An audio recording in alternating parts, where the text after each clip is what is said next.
So I was just thinking about one of my old flight students,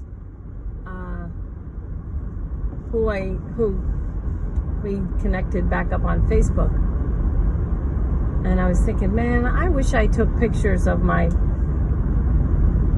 with my students. I had these girls that I had a lot of students, they were so good. All my students, I loved my students, boys and girls. I taught them differently because they learn differently, but man, I had these little girls that were so good. Nicole with her knee high, Doc Martens, like 14 years old.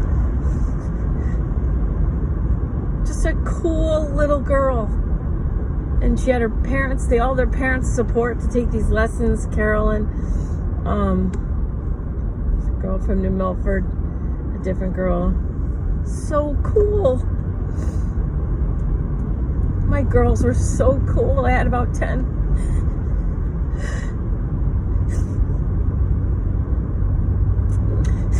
I wish I took pictures with me, with them. One of my female students was doing her first solo, and I was out with the radio watching so I could hear the tower and I could hear her transmissions. She was doing perfectly, and one of the guys who hung out at the airport all the time, he's like, who the hell's flying that plane? I said, that's my student. He goes, that's a student? I said, yeah, she's great. He goes, she? I said, yeah, she's amazing. I said, she's only, they were the minimum age. They were like 16. You had to be 16, I think, to solo. I forget how old you had to be to solo. But he's like, that's a girl, and she's 16, and she's flying better than anyone I've ever seen. He said, I've never seen landings like that. He's like, everyone's jealous of her landings. We're all inside looking at that plane, and every landing is perfect. I said, yeah, I know, she's doing great. It's her first solo. And he just went, oh my God, that's her first solo?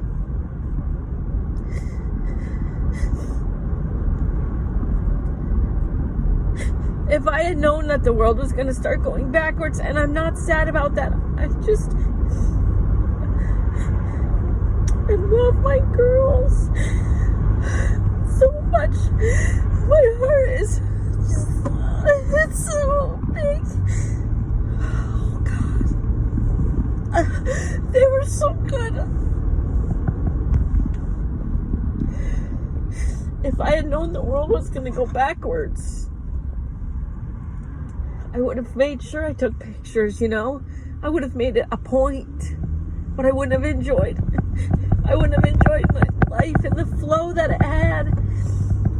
I had these pain in the ass students who I still loved, but they were pain in the ass.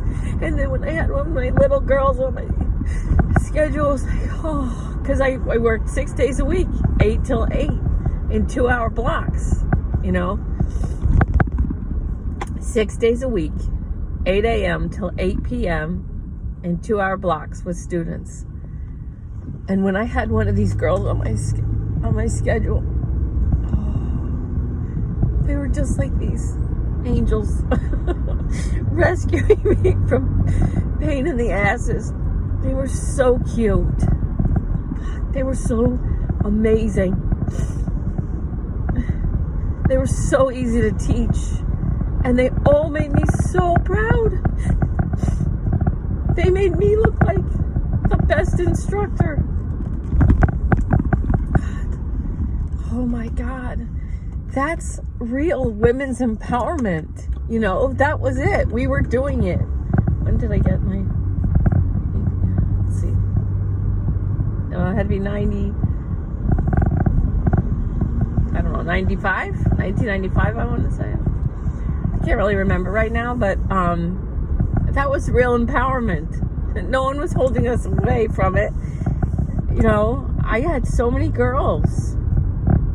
It was great. It was amazing. We flew cross countries. They flew cross country by themselves, not cross country like to California, but you know, hours away with an airplane.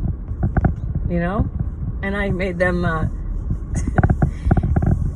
I made them get me a snack from the vending machines at the different airports that they went to, and they're like, "What do you want?" I'm like, anything. Just get me one thing. Give me one item from each vending machines at the FBO. So they'd come back and they're like, "How did it go?" And I'm like, here's your chips. Here's your Cracker Jack. Oh God. But if I had known that the world was going to try and say women's empowerment never happened, I would have taken pictures. So that I could prove it right now.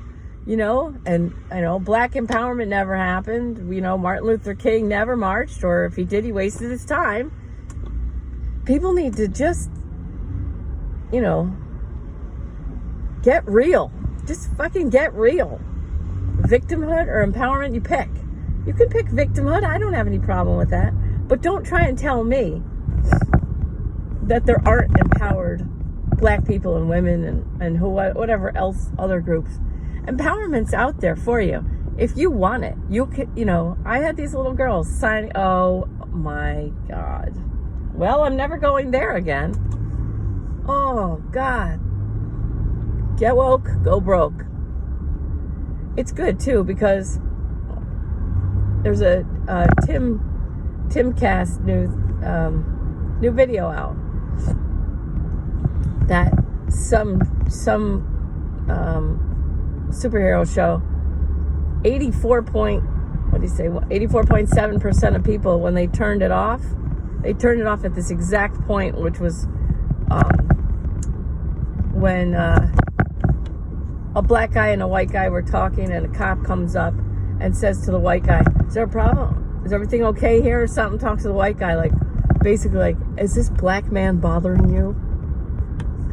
They have the dumbest writers. And I'll tell you what too, yesterday I was running on my treadmill because I didn't want to run outside for whatever reason, because I'm totally out of shape and I can only run for 2 minutes. That's the reason. Should have gone outside. But anyway, I was on a treadmill and I turned on the television. I don't watch television. The commercials now are awful. They're so stupid. I remember 20 years ago, commercials were amazing. They were hilarious. And I know it was because I was 30, so I was in the target zone, and the commercials were targeted to me. But that's not it. That was before they started hiring based on, you know, the crayon box. Let's make it look like a crayon box in here. Make sure you got burnt sienna. And, you know, fuck that stuff. Like, people... It's about empowerment or victimhood. Pick. Just pick, you know? So, yeah. It's funny because I was thinking... I just wished I had a picture. This is where this all started. I wished I had a picture of me and Nicole with her skinny little legs. I love 14-year-old, you know, face, and me, whatever. I was very attractive then because I had no money to eat, and I was young, you know. And now we're both moms, and I don't think she became a pilot, but you know, she's an empowered mother.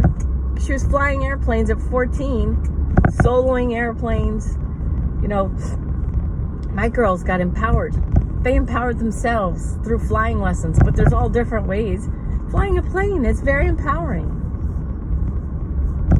No one kept us out because we had vaginas. You know, people can keep throwing these tantrums and keep whining and complaining and keep looking backwards.